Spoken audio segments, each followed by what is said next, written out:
بسم اللہ الرحمن الرحیم۔ محترم سامعین کرام، السلام علیکم ورحمۃ اللہ وبرکاتہ۔ آج ہم پھر آپ کے سامنے قرآنی واقعات کا سلسلہ لے کر حاضر ہوئے ہیں۔ آج کا جو ہمارا موضوع ہے وہ ہے فتح مکہ۔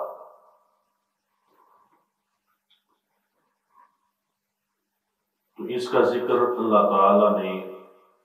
30ویں پارے کے اندر سورہ نصر میں فرمایا ہے، اور آج کا جو ہمارا سارا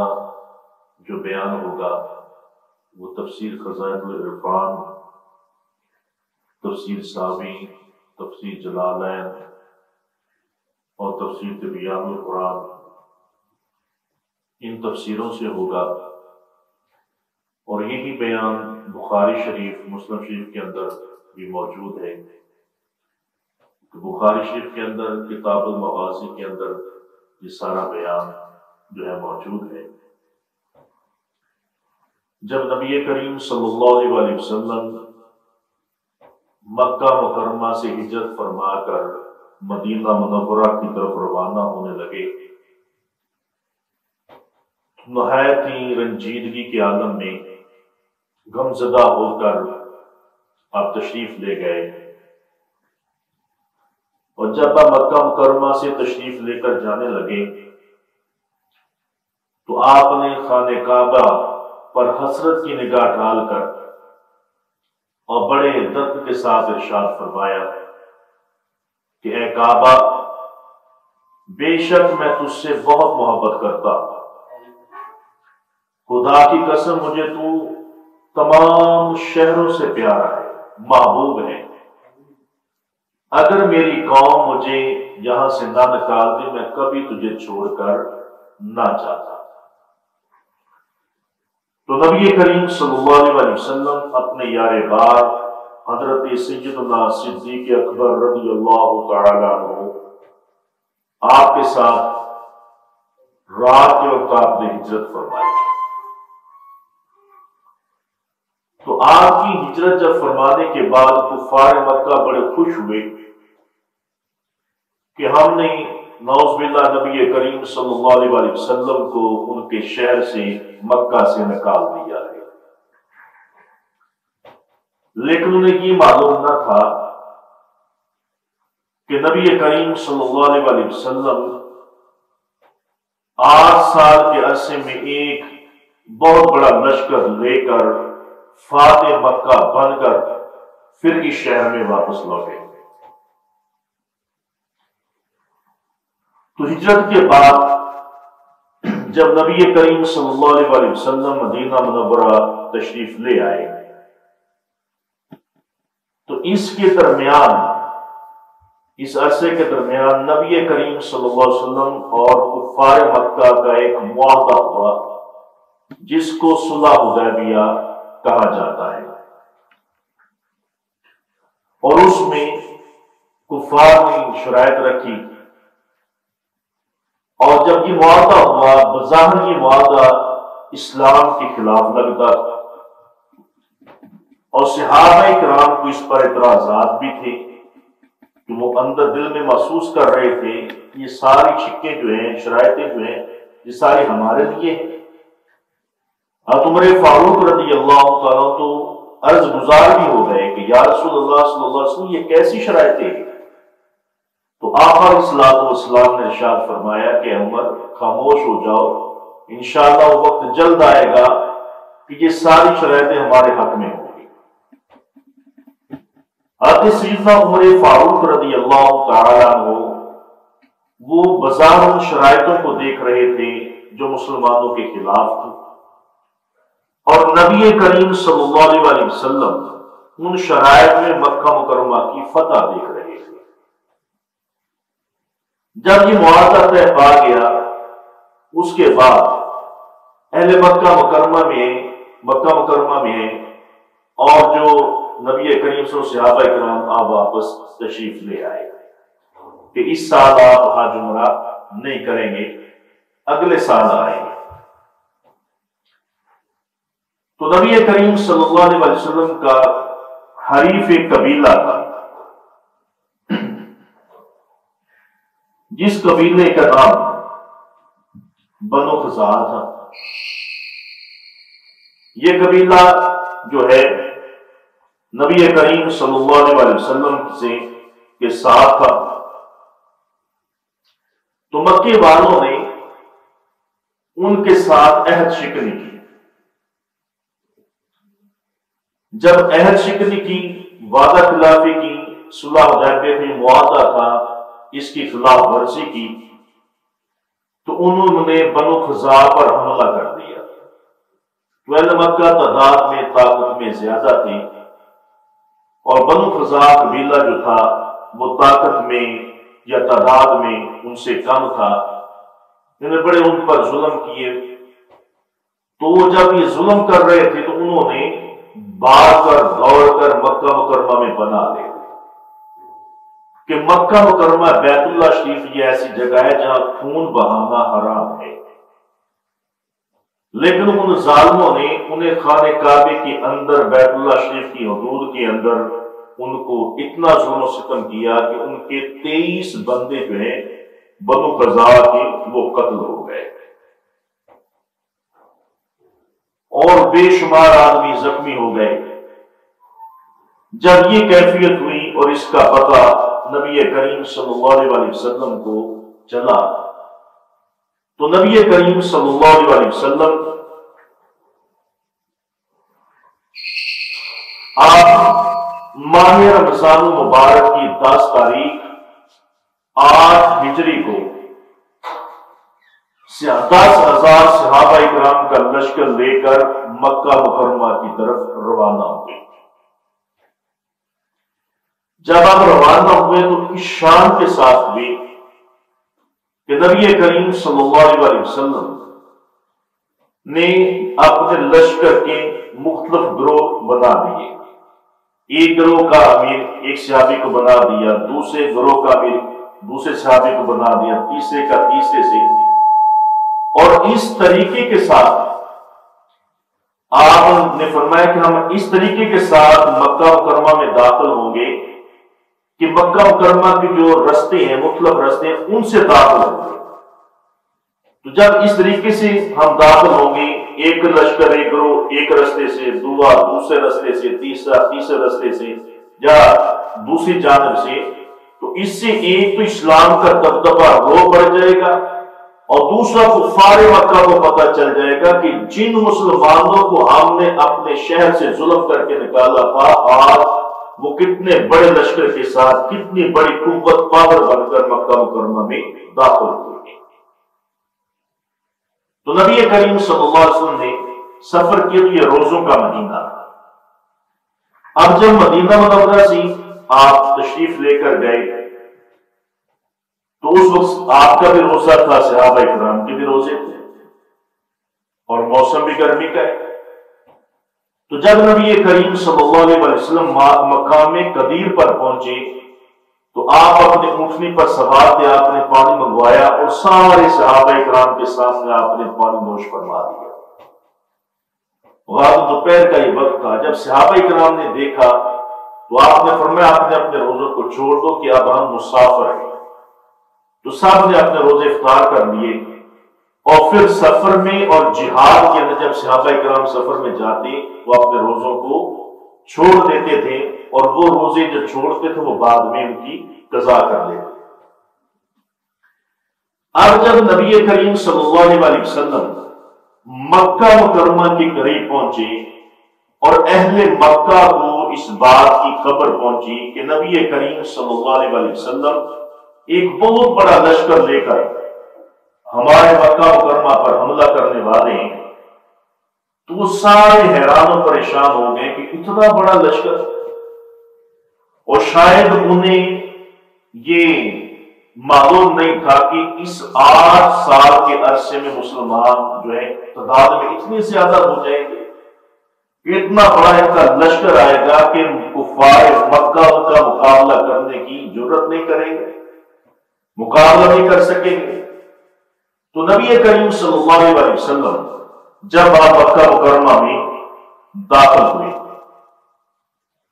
مختلف رستوں کے ساتھ داخل ہوئے۔ کفار مکہ پر کب کبھی طاری ہو گئی، لوگ ڈر گئے، بھاگ کر کوئی اپنے مکان کے اندر، کوئی کہیں چھپ گیا، کوئی کہیں چھپ گیا، کہ آج مسلمان جب مکہ مکرمہ میں داخل ہوں گے فاتح بن کر، تو وہ اپنے ظلموں کا حساب لیں گے کہ جو ظلم ہم نے ان پر کیے تھے، اور جس طرح ہم نے تکلیفیں دی، اذیتیں دی، ان کو اپنے شہر سے نکال دیا، کہ وہ آج ان سے بدلہ لیں گے۔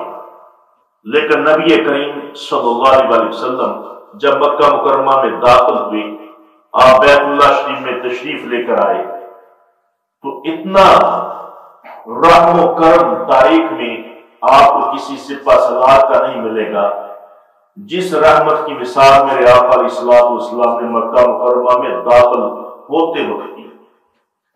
تو آقا علیہ السلام جب مکہ مکرمہ میں داخل ہوئے تو آپ نے فرمایا کہ جو شخص ہمارے سامنے ہتھیار پھینک دے، ڈال دے، ہم اس کو کچھ نہیں کہیں گے۔ جو شخص اپنے گھر کے اندر داخل ہو جائے، دروازہ بند کر دے، ہم اس کو بھی کچھ نہیں کہیں گے۔ جو شخص خانہ کعبے کے اندر داخل ہو جائے، اس کی حدود کے اندر داخل ہو جائے، وہ اس کو بھی کچھ نہیں کہیں گے۔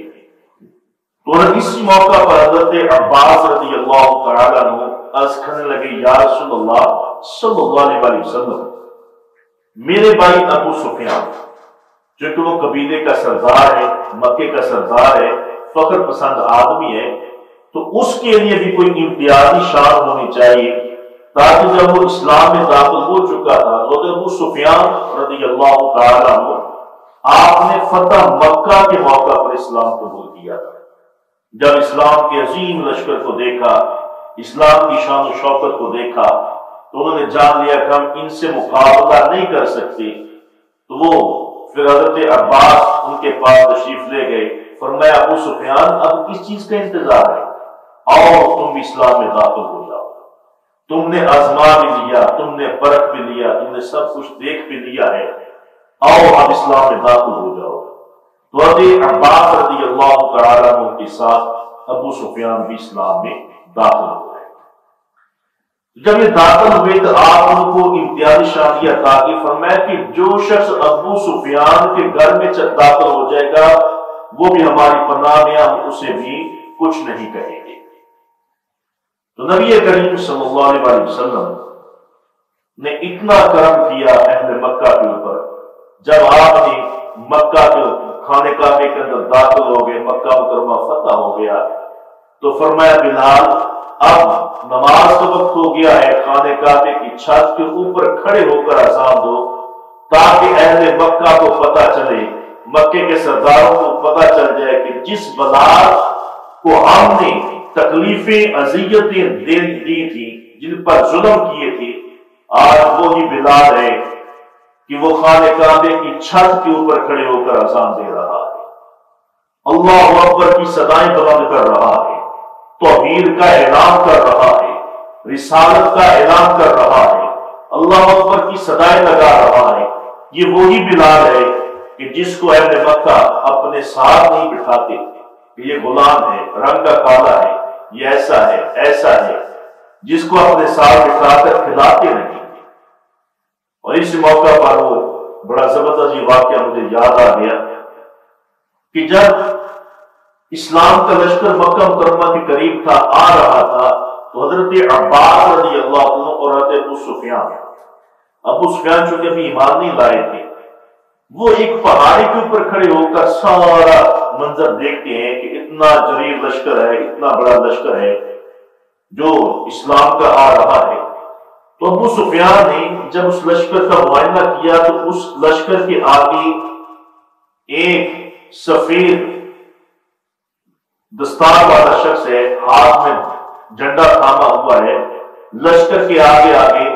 جیسے سپہ سالار آتا ہے اس طرح آ رہا ہے۔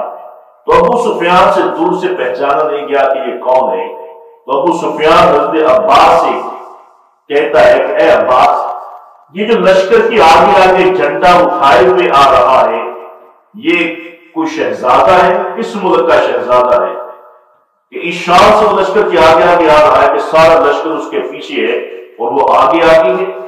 حضرت عباس رضی اللہ تعالیٰ عنہ نے فرمایا ابو سفیان ذرا غور سے دیکھو، اسے پہچانو یہ کون ہے؟ ابو سفیان نے دیکھا تھا کہ میں نہیں جانتا کون ہے، یہ تو اس شان سے آ رہا ہے جیسے کسی ملک کا شہزادہ ہو۔ حضرت عباس مسکرائے اور مسکرا کر فرمایا اے ابو سفیان غور سے دیکھ، یہ وہی بلال ہے جس کو تم کوڑے مارا کرتے تھے، جس کو تپتی ریت پر لٹایا کرتے تھے، جس کو پتھر مارا کرتے تھے، جس کو کوڑوں کی برسات کیا کرتے تھے اور دہتے ہوئے کونوں پر جس کو لٹایا کرتے، یہی بلال ہے۔ ابو سفیان حیران ہو گئے، کہا اس غلام کو تم نے اتنی شان دے دی ہے کہ سارے قریشی بڑے بڑے جید صحابہ اکرام جو ہے وہ پیچھے ہیں اور بلال جھنڈا تھامے آگے آگے ہے۔ فرمایا کہ اے ابو سفیان اسلام اسی طرح عزتیں عطا کرتا ہے، جو اسلام کی خاطر اپنا مال و جان قربان کرتے ہیں تو اسلام اسے اسی طرح عزتیں عطا فرماتا ہے۔ تو آج حضرت بلال خانہ کعبے کی چھت کے اوپر کھڑے ہو کر اذان دے رہے ہیں۔ اب نبی کریم صلی اللہ علیہ وسلم کے سامنے سبھی حضرات موجود ہیں، سارے کافر لائنوں میں کھڑے ہیں۔ تو نبی کریم صلی اللہ علیہ وسلم نے سب کی طرف نظر رحمت فرمائی، فرمایا اے کفار مکہ، اہل مکہ، آج تم مجھ سے کیا چاہتے ہو، کیا امید رکھتے ہو؟ تو جب انہوں نے اپنے کردار کو دیکھا تو کانپ گئے کہ آج ہمارے ساتھ بڑا برا سلوک کیا جائے گا، ہم نے ان کو، ان کے صحابہ کو بڑا تنگ کیا، بڑے ظلم کیے، اس شہر سے نکال دیا، آج ہم سے بدلہ لیا جائے گا۔ تو وہ سگردیں جھکا کر کھڑے ہیں، کانپ رہے ہیں۔ تو نبی کریم صلی اللہ علیہ وسلم آپ مسکرائے اور مسکرا کر فرمایا کہ آج ہم کسی کے ساتھ کوئی زیادتی نہیں کریں گے، کسی سے ہم اپنا بدلہ نہیں لیں گے، جاؤ ہم نے تمہیں معاف کر دیا ہے۔ بس آپ علیہ السلام والسلام کا یہ فرمانا تھا، وہ ندامت کی وجہ سے ایسے شرمندہ ہوئے کہ ان کی زبانوں پر کلمہ جاری ہو گیا اور مکہ کے در و دیوار کلمہ کی آواز سے گونج اٹھے، ہر طرف صدائیں آ رہی تھی لا الہ الا اللہ محمد رسول اللہ صلی اللہ علیہ وسلم۔ وہ کفار، حالانکہ ان میں وہ لوگ موجود ہیں جنہوں نے نبی کریم صلی اللہ علیہ وسلم پر ظلم کیے تھے، آپ پر پتھر برسائے تھے،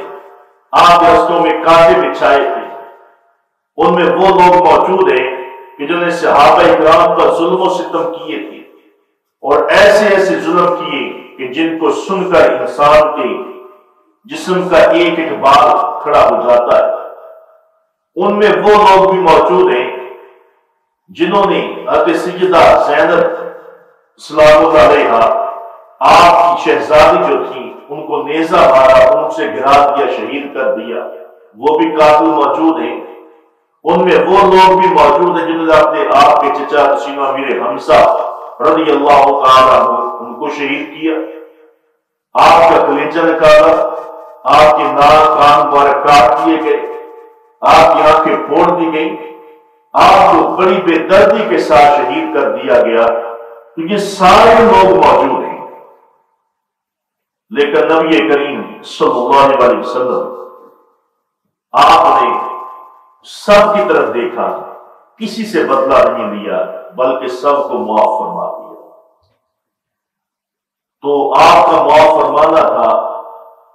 کہ اللہ تعالیٰ کی زبانوں پر کلمہ جاری کیا، پھر وہ لوگ اسلام میں داخل ہو گئے۔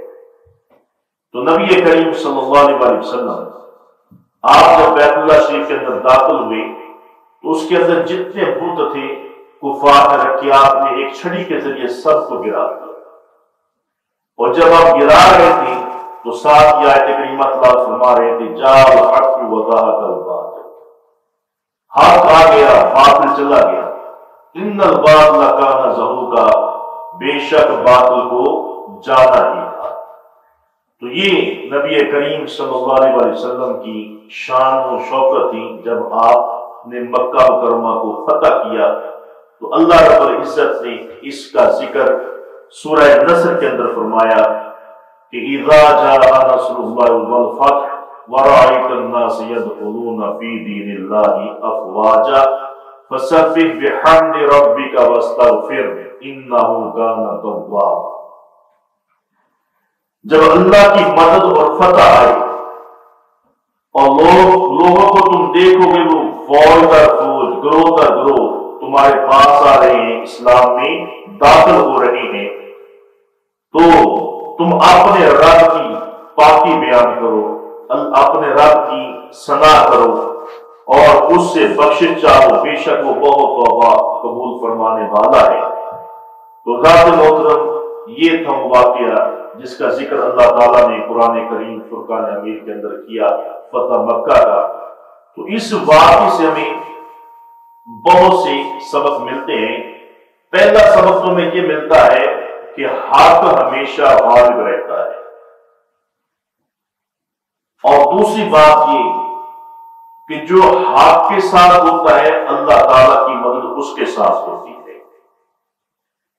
اور تیسری بات یہ کہ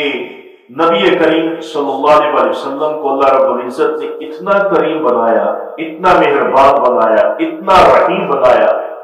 آپ نے تمام ظالموں کو فتح مکہ کے دن معاف فرما دیا۔ ظلم کرنے والوں کو، اپنی بیٹی کے قاتلوں کو، اپنے چچا کے قاتلوں کو،